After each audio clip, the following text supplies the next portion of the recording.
What's up, y'all? It's your boy Jason here with the Cow Park Bros. And of course, on behalf of my fellow host Terrence, I just want to come to you and kind of say thank you for listening to us for all this time. And can you believe it's been almost 1 year, the Cow Park Bros? Yes. Our anniversary episode is coming up very fast. It'll be in April. So again, thank you for all that time. Thank you for listening. And in fact, for our anniversary show, we want to hear from you.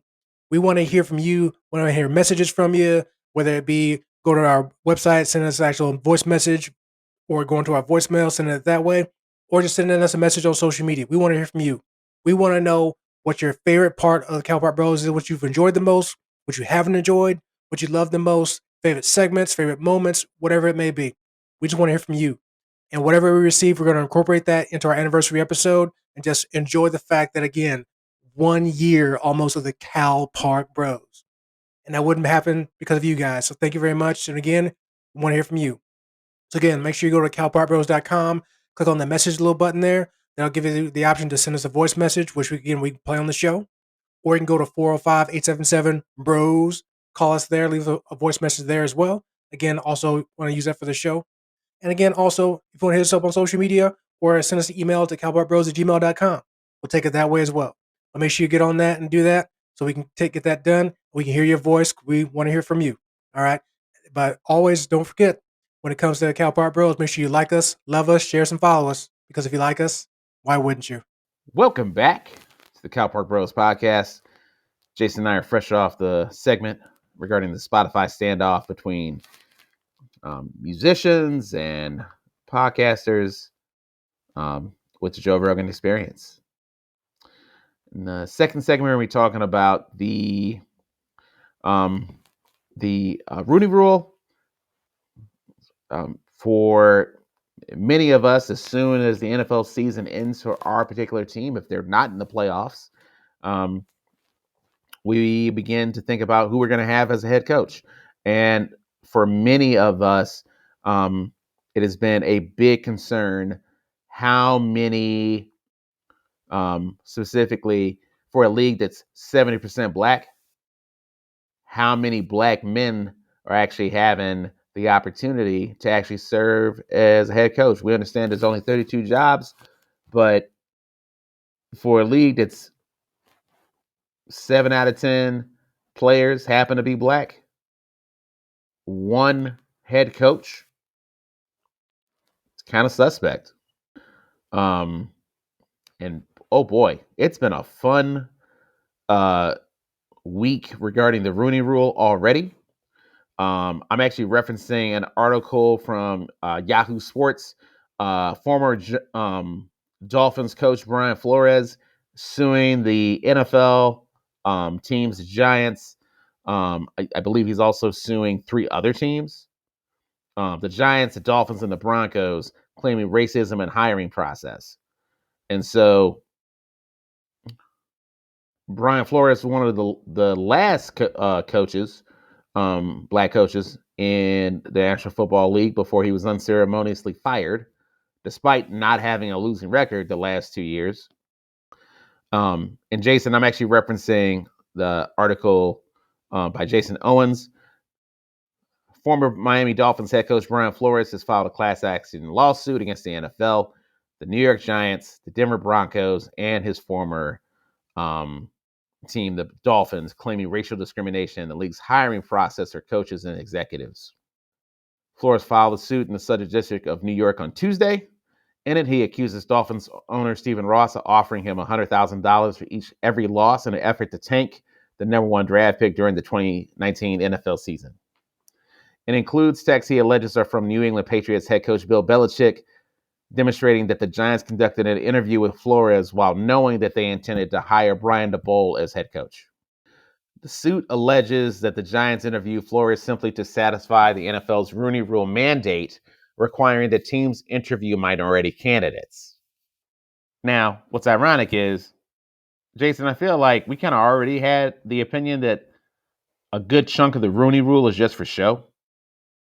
And this lawsuit just kind of confirms it. Yeah. So, folks, just to kind of put a picture on this from the own words of the NFL, keep in mind this is a rule adopted in 2003. So again, this is year 19 of the rule and whatnot. So there's plenty of information out there when it comes to whether or not somebody wants to have the opinion about whether it worked or not. But let me read this real quick, just from the this is from the NFL operations website, official website. The Rooney Rule encourages hiring best practices to foster and provide opportunity to diverse leadership throughout the NFL. The Rooney Rule is one part of the NFL's effort to develop a deep, sustainable talent pool at all levels of the organization.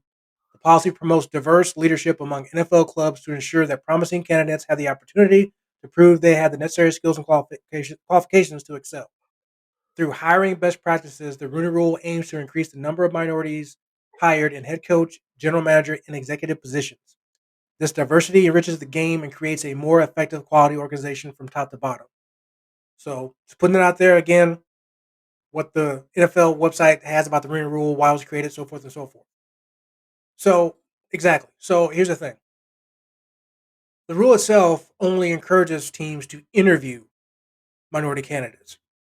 The NFL itself cannot have a hand in who these teams actually hire to be their coach.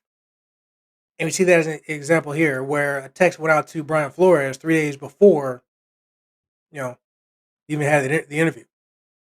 So teams already have and honestly, this is probably the case for many employers in certain positions as well that aren't in the NFL or sports.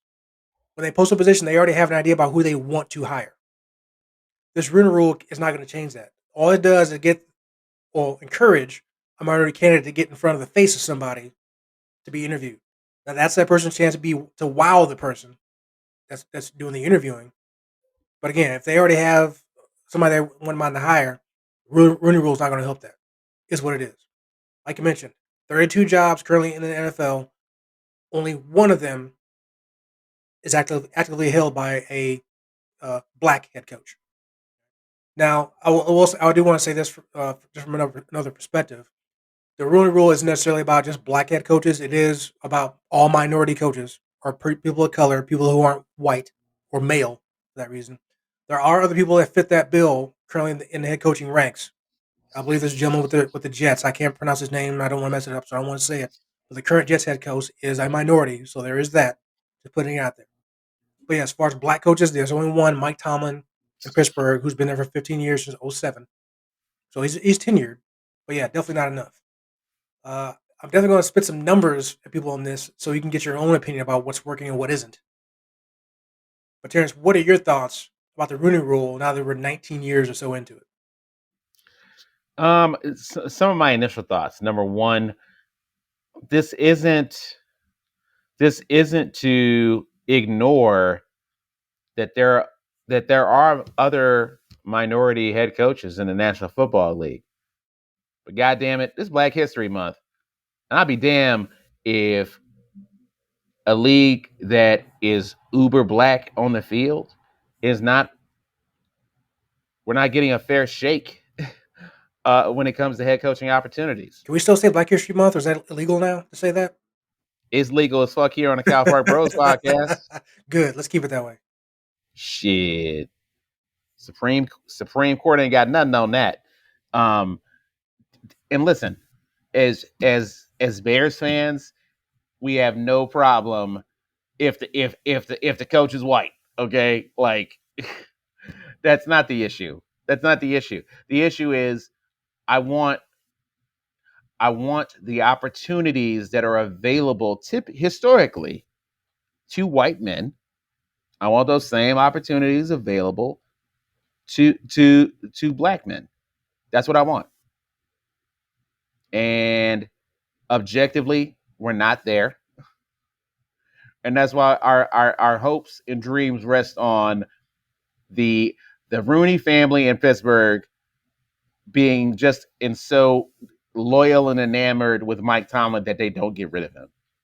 Because he's literally the hopes and dreams of Black America rest with that man in the National Football League.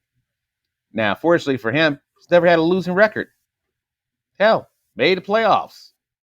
But my observations on the Rooney Rule is that typically what I see is that when there is a job opening, it's typically not the most likely situation for a black head coach to succeed.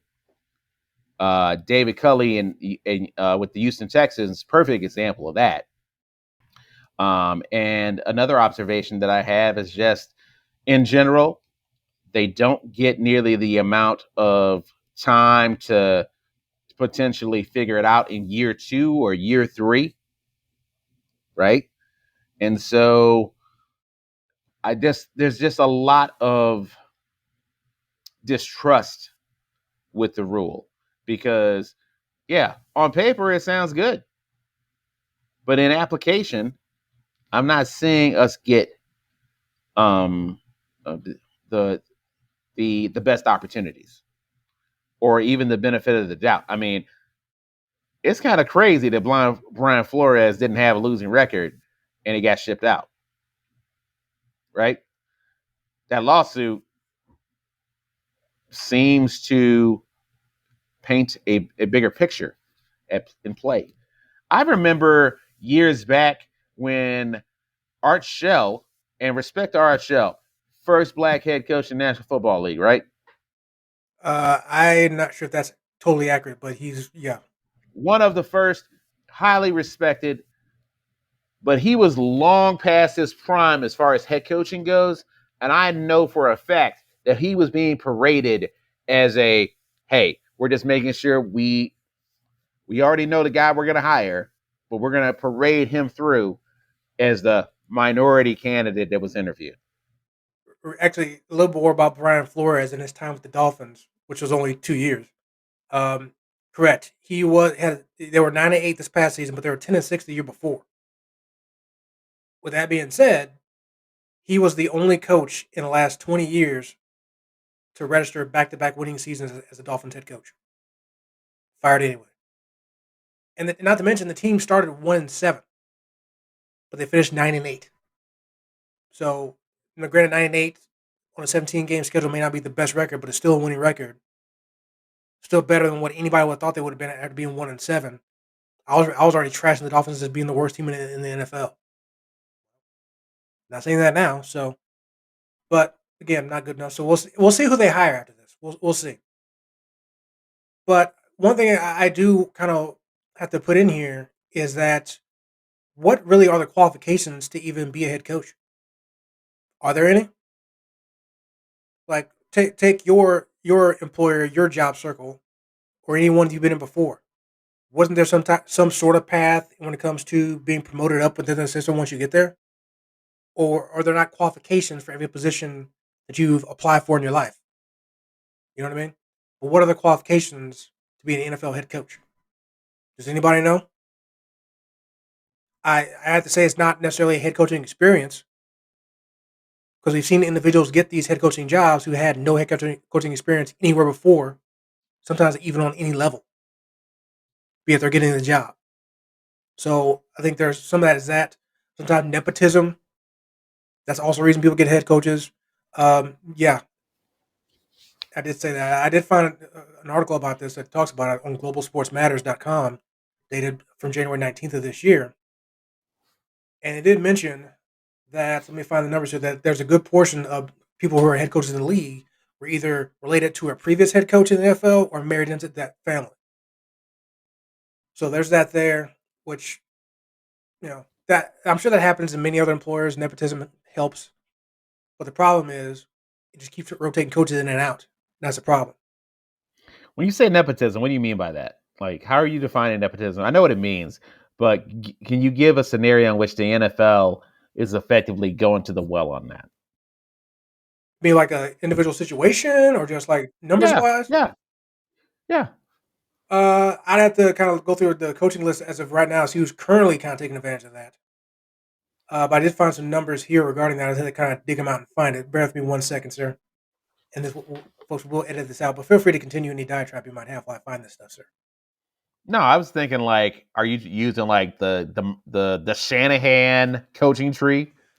So, according to the NFL's own data for its 2020 Diversity and Inclusion report, 9 of the 32 head coaches in the NFL were either related to a current or former coach in the league, whether by blood or marriage. Now, I definitely understand initially when you think about it, 9 out of 32 doesn't sound like that many.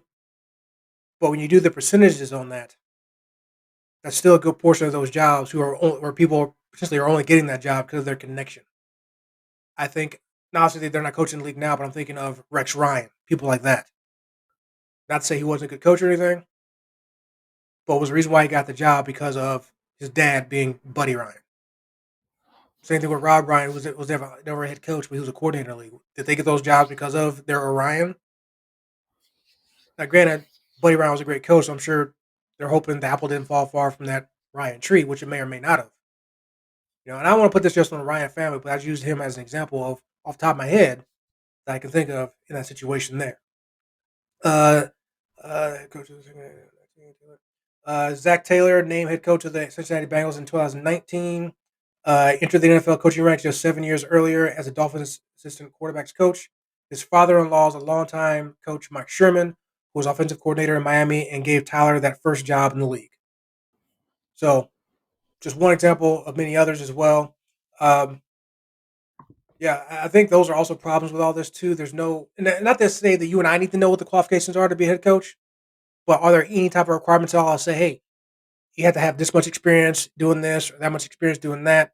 Same thing for to be a coordinator, GM, whatever have you, other than I want to hire that guy. And that's it. Uh, and the other thing I want to go back to real quick, going back to the 2021 recruiting cycle for coaches in the 2021 offseason, of those 7 head coaching hires that they had, 5 of them were filled by people who weren't minority candidates. The only other 2 were Robert Saleh, who's Lebanese American, who's the Jets head coach, I believe, and then um, uh, Cully, who went to the Texans. Now, obviously, Cully, as we just know, earlier last month, he got fired after his first year.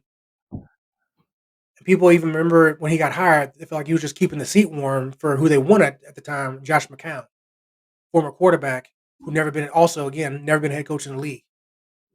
Like we talked about the other day, Eric Bieniemy, the offensive coordinator in Kansas City. Everybody highly regards him as being a great offensive coordinator and will be a great head coach. He's interviewed for jobs, but for whatever reason, he hasn't gotten them. He's still in Kansas City. People are even suggesting he should go coach at college as a head coach somewhere just to get that experience and show that he can do it. Like, why does he have to? Nah, fuck Why does he have that. to do that? You know. And last thing I want Yeah. to bring up here real quick is that the Jaguars hired Urban Meyer, college head coach, was just college head coach, never coached at all in the NFL, gave him a job.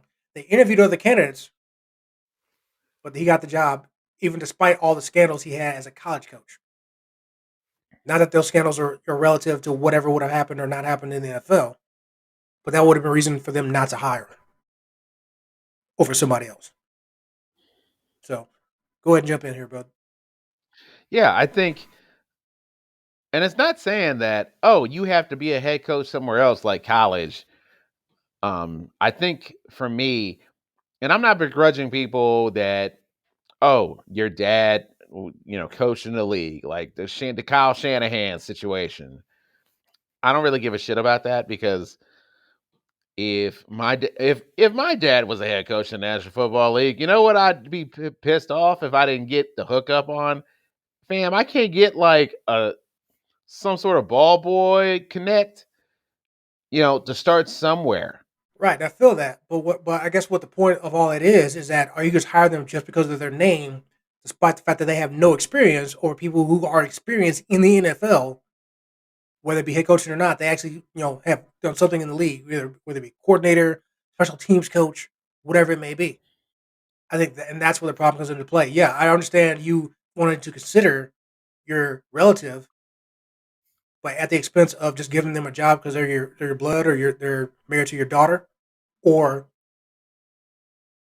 just because you wanting to ignore for whatever reason the experienced minority head coach that you already have, even within your own system. In some cases, I'm sure. So, um, another thing, real quick, I'm gonna let you finish up real quick. Also, I do kind of wonder too of the black coordinators that are in the NFL, how many of them are defensive coordinators as opposed to offensive? Because from what I'm thinking, what I can see here from the data, seems like a lot of the offensive coordinators are the ones that are kind of getting held up from being head coaches. The defensive coaches are the ones who are getting the jobs at head coach. So it's kind of like, okay, and I just mentioned with the enemy potentially being considered to have to go show his head coaching skills somewhere else at the college level. Is it because for whatever reason internally they're thinking that this black man isn't good enough to control the offense as a head coaching perspective? I don't know. I always find that fascinating. The whole optics about, can this person command a football team? Can this person command a locker room? Because somebody actually said and felt strongly enough, oh, we're going to hire Mike Tressman to be our coach.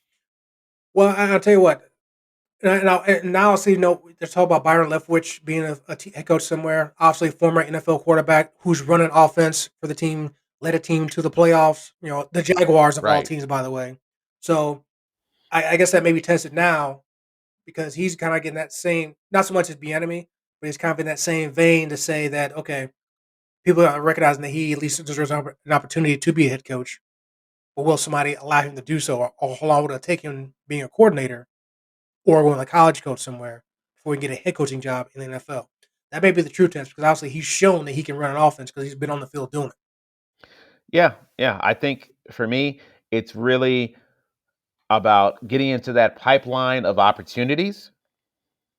And so for me, it's not just about being the head coach. It's about getting more opportunities to be offensive coordinators, getting more opportunities to be defensive coordinators, special teams.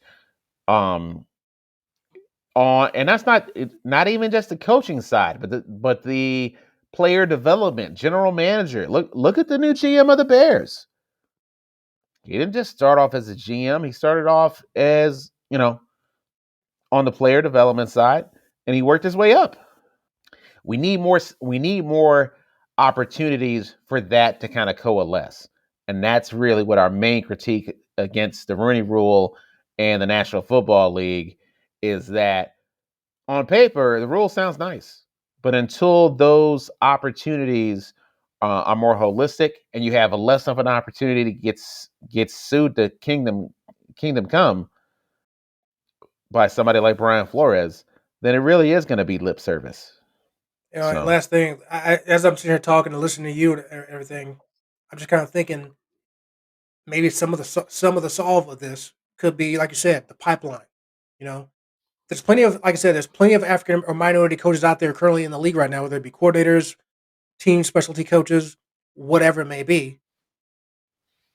But maybe if we had some type of if there was some type of qualification on the books to be a head coach, which I think is important, that might help. I would say that way somebody who's a minority head coach can come into the game saying, "Hey, I have this, I have this, I have this." Whereas person B, who they may not know who the hell it is, say this person doesn't have this, so we can't hire him or her because they don't have this yet. You know what I mean? So, like, if you've never been a head coach, if you know you can have this criteria qualifications met. Okay, we can go ahead and get you hired in. That way, somebody who's been spending time in the ranks of the NFL, no matter what team it's on, can say, "Okay, I meet your criteria because I've been here for 5 years doing this. I've been here for 2 years doing this, whatever it may be," as opposed to, they've been they're the owners are the ones making the criteria. So for me, it's like I don't want to spend any fucking well, time that's on what I'm that. saying though. But They're there the is no ones. criteria though. That's what I'm saying. That's the problem. There is none other than I know you and I think you can help me win. Which based on what? Yeah, yeah. It's going to be really fascinating to see how the Rooney Rule plays out this um, off season.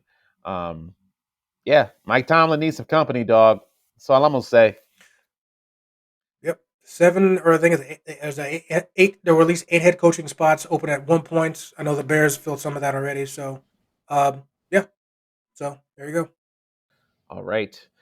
That concludes this segment regarding the Rooney Rule. Coming up next on Cal Park Bros, we're going to be covering the Supreme Court and why it matters on Cal Park Bros.